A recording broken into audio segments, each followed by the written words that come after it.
This is Jack from UAS, and today we're going to show you how to quickly install the subwoofer enclosure designed for the Can-Am RYKER. This is a 6.5-inch sealed subwoofer enclosure. It's designed to fit a 6.5. It fits the JL W3 6.5 subwoofer with a mounting depth of 4.25. The Memphis PRX 6.5 subwoofer also fits, and then other subwoofers with similar specs fit in here. This is a sealed enclosure, and it's designed to go inside the storage compartment, which is on the front of the Can-Am RYKER.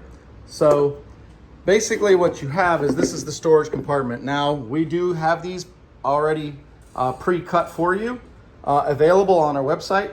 And what you would do is you would literally purchase that, change it, drop the subwoofer in, and you're done. Otherwise, what you need to do is cut out the area that we have highlighted here.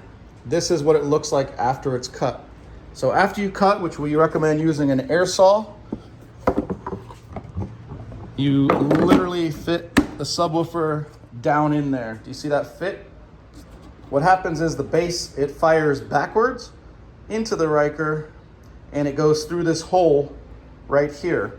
The top of it, the subwoofer obviously goes in there. The top of it then is covered by the factory lid.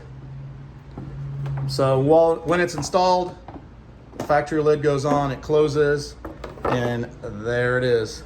So very simple way to install this Can-Am RYKER subwoofer enclosure. We also have speaker pods and other accessories for the Can-Am RYKER.